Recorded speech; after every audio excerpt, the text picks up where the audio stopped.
¿Qué hacemos las enfermeras antes de la exploración física? Preparar la ropa del niño, preparar el ambiente, el entorno para que sea íntimo y cómodo, preparar psicológicamente al niño desde que llega y al familiar. Esto es importante, tener una actitud, el que va a hacer la exploración, el interrogatorio, una actitud amable, una cara sonriente para fomentar un clima agradable y de confianza en el niño y el familiar. Además de esto, de la actitud de la enfermera, también vamos a tomar en cuenta otros aspectos importantes como normas básicas antes de la exploración física, que debemos tomar en cuenta para la preparación del niño. Podemos observar en la pantalla estas normas básicas que debemos considerar. Una de ellas es el ser amable, como ya lo dijimos. Otra de ellas es explicar qué procedimiento vamos a realizar paso a paso con el niño. Permitirle que toque los instrumentos que vamos a utilizar. Por ejemplo, un estetoscopio, el baumanómetro, un abatelenguas o cualquier otro instrumento que tengamos para la exploración física. Es importante hacer notar que no debemos dejar solo al niño, como nos lo explica en la pantalla el esquema. Además, permitirle al niño también que explore sus partes del cuerpo para considerarlo que son aquellos aspectos que vamos a tomar en cuenta en la actividad de la exploración física. Es organizar entonces nosotros como exploradores cómo vamos a realizar la información que vamos a anotar, ¿sí?, en forma cefalocaudal o por aparatos y sistemas. Es además considerable las variables de la observación y al mismo tiempo las variables que debemos tener en cuenta, todos los sentidos bien prestos para hacer las distintas actividades de la exploración física. Es para nosotros decirles a ustedes y fomentar con ustedes que el trato amable y el trato digno para con el familiar es importante. Presentarnos por nuestro nombre y pedirle al niño que nos diga cómo se llama, en qué año va, qué aspectos le gustan de su vida cotidiana, qué le gusta comer, a qué horas se acuesta, a qué horas duerme, cómo se organiza la familia para el almuerzo, el desayuno o la cena, que son aspectos que se deben fomentar para organizar un clima de confianza antes de la exploración física. En este sentido, hay que tener conocimiento de cuáles son las características de la etapa escolar. Las características de la etapa escolar son distintas. Una de ellas vamos a hacer notar cuál es, en la pantalla vemos cuál es la definición de la edad escolar. Es aquella etapa de la vida que se considera de los 6 años a los 12 años. Y en esa etapa de la vida debemos considerar varias características. Una de ellas, y que todos lo sabemos porque lo conocemos a muchos niños, es que se caen los primeros dientes. Es una etapa característica de la edad escolar. Otra de ellas es la forma de vestir. Otra de ellas es que tiene aspectos importantes y logros de su crecimiento y desarrollo. Por ejemplo, ya es capaz de subir y bajar escaleras. Ya es capaz de ver cómo, si le pedimos que camine de puntitas o de talones, son aspectos importantes que caracterizan el crecimiento y desarrollo y la madurez de esta etapa de la vida. Además de eso, también le podemos ver otra de las características bien desarrolladas en la edad escolar, es aquella característica de la pinza fina.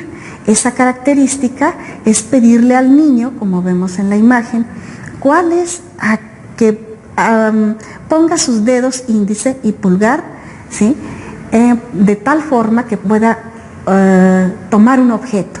Esa es una de las características importantes de la madurez neurológica y la mielinización del crecimiento y desarrollo de la etapa en edad escolar. Estos aspectos y estos conocimientos que debe tener el que hace la exploración física deben estar presentes en la memoria para observar en el interrogatorio todos estos aspectos y los podamos anotar en la base de datos que ya tenemos organizada y bien estructurada, y que no se nos olviden estos aspectos para considerar cuál es lo normal y cuál es lo anormal en esta etapa del crecimiento y desarrollo. Por otra parte, también debemos preparar el equipo. ¿Qué equipo debemos tomar en cuenta antes de iniciar la exploración física? Bueno, como vemos en la pantalla, debemos tomar en cuenta un estetoscopio, un martillo de reflejos, un baumanómetro, un otoscopio, un oftalmoscopio, el brazalete con el tamaño adecuado, como vemos, ¿sí?, para la etapa escolar. Además, una batelenguas y todos aquellos instrumentos que sean necesarios para la exploración física del escolar. Si no tenemos esto a la mano, luego entonces podemos dejar solo al niño, que dijimos que es una regla importante a considerar, no dejar solo al niño o al familiar, porque podemos aumentar la ansiedad, ya que no es característico que el niño y el familiar se les haga una exploración detallada de su cuerpo para detectar necesidades de salud o de enfermedad. ¿Qué vamos a hacer en la inspección general, que es la primera etapa? El hábitus externo. El hábitus externo, recordemos que vamos a observar todas aquellas características desde la entrada del niño al consultorio, cubículo o unidad del paciente. Esas características físicas nos va a poder determinar varios aspectos: el sexo, la edad, el tipo corporal, la postura, la marcha, la higiene del vestido, que eso nos va a proporcionar datos, además de los valores, creencias, costumbres y valores de la familia, para poder detectar también aspectos del entorno de la familia que puedan ser factores de riesgo ante la salud y la enfermedad, que son datos que debemos anotar en nuestra base y que no se nos olvide que debemos estructurarla bien para que no se nos olviden detalles y no tengamos que regresar al interrogatorio. Además de esto, tenemos que seguir fomentando la confianza en el niño y la mamá o el acompañante. Es fomentar esta confianza para impedir que se asusten y que tengamos nuevamente ese clima de confianza. Por ejemplo, habrá momentos en que tengamos que pedirle al niño que hable para ver cuáles son las capacidades del habla que tiene y cuáles son estas características del habla en la etapa escolar. Y así nos podemos dar cuenta en el interrogatorio qué es lo que aprende, cuáles son sus ansiedades, sus miedos, sus costumbres, hasta el olor característico de su persona, para poder ver y detectar aspectos importantes de la salud en la normalidad o en la enfermedad. Además de esto, también vamos a considerar los signos vitales. Como vemos en la pantalla, los signos vitales en la etapa escolar son importantes considerarlos. ¿Qué son los signos vitales? Pues son aquellas manifestaciones de vida que nos permiten detectar alteraciones, ya sea en la etapa previa, antes de llegar al consultorio o al cubículo para la exploración física. Estos signos vitales, ya tenemos el equipo preparado, entonces debemos considerarlo como ya lo vemos en la pantalla. Cada edad tiene ciertas características para los signos vitales. Por ejemplo, a los 5 y los 6 años de edad, la temperatura está a los 37 grados. Ya casi es normal hasta en la edad adulta. La frecuencia cardíaca está más o menos entre 75 y 80 por minuto. La frecuencia respiratoria la tenemos entre 22 y 25 respiraciones por minuto.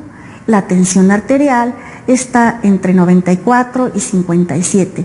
Son aspectos generales. No quiere decir que todos los niños sean o tengan exactamente estas mediciones. Sin embargo, son los rangos normales los que debemos considerar para detectar alteraciones. Cuando suben más, pues algo está pasando, o cuando están muy bajos, también algo estará pasando en el niño en los diferentes signos vitales. Por otra parte, también consideramos la somatometría. La somatometría es la medida de las diferentes partes del cuerpo. Esta parte de la sometría son parámetros que debemos considerar para detectar alteraciones en el crecimiento y desarrollo en las diferentes etapas de la vida, ¿sí?, sin excluir la etapa escolar. El peso. El peso, entonces, es uno de los aspectos importantes a considerar para detectar anormalidades, ¿sí?, en la estructura del cuerpo, pero además en el crecimiento y desarrollo de la madurez del niño en la etapa escolar. Es importante utilizar una báscula. Esa báscula debe permanecer en un sitio plano y junto a la pared. No hay que moverla porque luego entonces se descalibra. Antes de pesar al niño, debemos calibrarla, preparar al niño, quitarle los zapatos y el mayor número de ropa que el niño traiga puesto, para considerar un peso lo más exacto posible en este sentido. Además del peso del niño, cuando no tengamos a disposición una báscula, podemos tener, como vemos en la pantalla, una regla para tener un peso aproximado. Lo podemos hacer. Habrá ocasiones en que no tengamos a la mano una báscula, entonces esta regla nos puede ayudar. ¿Cómo vamos a obtener el peso aproximado del niño cuando no tengamos báscula? Es decir, debemos tomar en cuenta la edad por 2 más 8, que es una constante, y nos da como resultado el peso aproximado del niño en la etapa escolar. Consideremos que la etapa escolar es de los 6 a los 12 años. Si tomamos en cuenta esta regla, entonces, como lo vemos en la pantalla, podemos tener un peso aproximado. Hay otros aspectos importantes en la exploración física del peso exclusivamente a considerar en los aspectos clínicos. ¿Esto qué quiere decir? Cuando está el niño hospitalizado, el peso debe ser llevado a cabo a la misma hora, en ayuno, por la misma persona y con la misma báscula, para tener el peso más exacto posible y objetivo que nos ayude para el tratamiento integral del niño. Y estos datos obviamente los tenemos que compartir con los médicos tratantes en caso de que exista algún proceso de enfermedad. Además de esto, hay que tomar en cuenta la talla, que es otro parámetro importante del crecimiento y desarrollo en el niño en esta edad. La talla, para esto utilizamos la misma báscula que tiene un estadímetro, es decir, una regla que nos va a permitir saber cuánto mide de estatura el niño. Es importante solicitar al niño que se quite los zapatos, poner al niño con la espalda hacia el estadímetro, ¿sí? Y esto nos va a permitir tener un ángulo recto con la cabeza del niño para tomar exactamente la medida que nos permita tener un dato objetivo para después hacer relación entre peso y talla, para considerarlo en las escalas o en las escalas de percentiles aproximados normales para esta etapa del niño, la edad que tenga el niño, entre los 6 y los 12 años. Son parámetros fundamentales que debemos considerar, insisto, para el crecimiento y desarrollo en la edad escolar. Para sistematizar nuestra base de datos, habíamos mencionado que vamos a organizar estos datos en forma cefalocaudal.